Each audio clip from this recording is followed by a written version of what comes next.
Setiap orang yang bekerja sebagai pegawai baik pegawai negeri, BUMN, maupun pegawai swasta pasti akan bertemu dengan masa pensiun.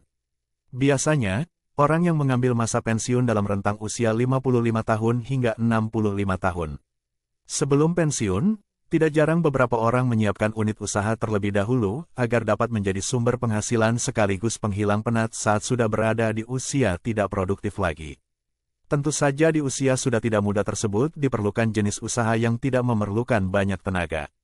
Agar lebih siap di masa pensiun nanti, tidak ada salahnya kamu merintis atau menyiapkan hal-hal yang diperlukan untuk bisnis masa tua nanti.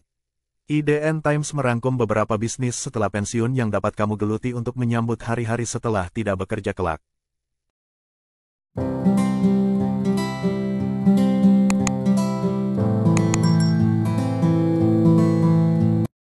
Satu, rumah kos atau kontrakan. Bisnis setelah pensiun yang pertama adalah rumah kos atau kontrakan.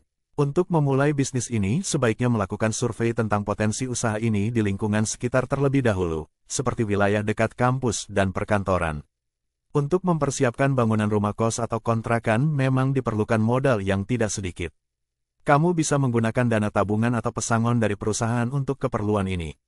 Setelah kos atau kontrakan terbangun, kamu bisa sediakan fasilitas yang baik agar pengguna kos nyaman. Perhitungkan pula harga sewa agar sebanding dengan fasilitas yang tersedia. 2. Rental kendaraan. Rental kendaraan motor atau mobil juga bisa dijadikan bisnis setelah pensiun. Usaha ini akan lebih laku jika kamu membuka tempat penyewaan di dekat lokasi wisata atau di tengah pusat keramaian. Tentunya, untuk membangun bisnis ini kamu harus mempunyai beberapa unit sepeda motor atau mobil yang bisa digunakan untuk disewakan.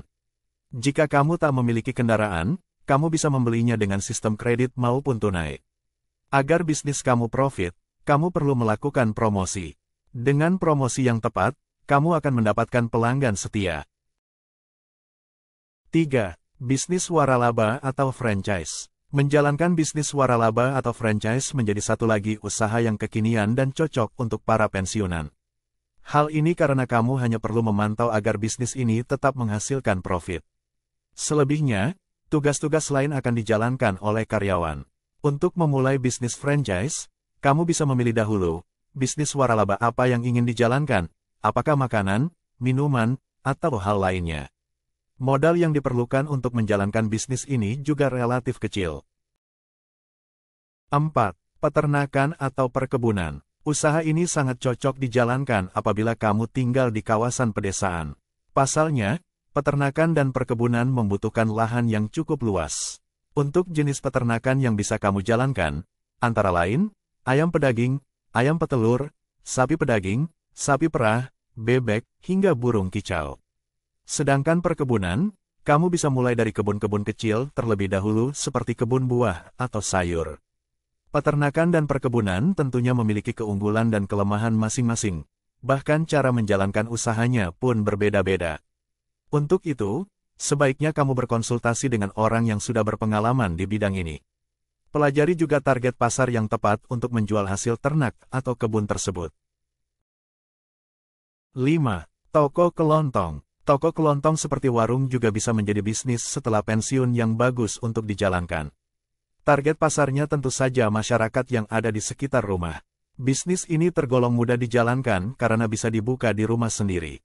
Barang-barang yang sebaiknya dijual di toko kelontong adalah kebutuhan sehari-hari. Contohnya adalah beras, minyak, gula, jajanan, dan lain sebagainya. Untuk memulai bisnis ini, modal yang diperlukan relatif kecil. Namun, supaya kamu lebih cepat memperoleh keuntungan, jualah barang-barang yang memang benar-benar dicari oleh masyarakat. 6. Toko alat tulis dan fotokopi. Membuka toko alat tulis dan fotokopi juga dapat menjadi alternatif bisnis setelah pensiun yang menggiurkan. Apalagi jika kamu menjalankan usaha ini di sekitar kampus, sekolah, maupun kawasan perkantoran. Alat tulis dan fotokopi merupakan salah satu kebutuhan pokok dan banyak dicari oleh siswa, mahasiswa, dan karyawan kantor. Meski zaman semakin modern dan digitalisasi terus terjadi, usaha alat tulis dan fotokopi seperti tak ada matinya. Kebutuhan masyarakat untuk menggandakan dokumen masih tinggi hingga saat ini. Selain fotokopi, sebaiknya sediakan layanan lain seperti cetak berwarna, laminasi dokumen, dan penjilidan. 7. Investasi tanah atau properti. Harga tanah dan properti selalu meningkat secara terus-menerus setiap tahunnya. Hal ini bisa kamu jadikan sebagai salah satu peluang usaha yang sangat menjanjikan. Kamu bisa membeli tanah atau properti di tempat yang strategis atau yang memiliki potensi untuk menjadi strategis di masa mendatang. Setelah membeli tanah atau properti tersebut, kamu bisa menjualnya kembali di masa mendatang. Jika kamu ingin mendapatkan keuntungan yang terus-menerus, sebaiknya sewakan saja tanah atau properti tersebut alih-alih menjualnya. 8. Laundry. Bisnis setelah pensiun yang potensial lainnya adalah laundry. Memiliki bisnis ini membuat kamu tidak perlu mengeluarkan banyak tenaga.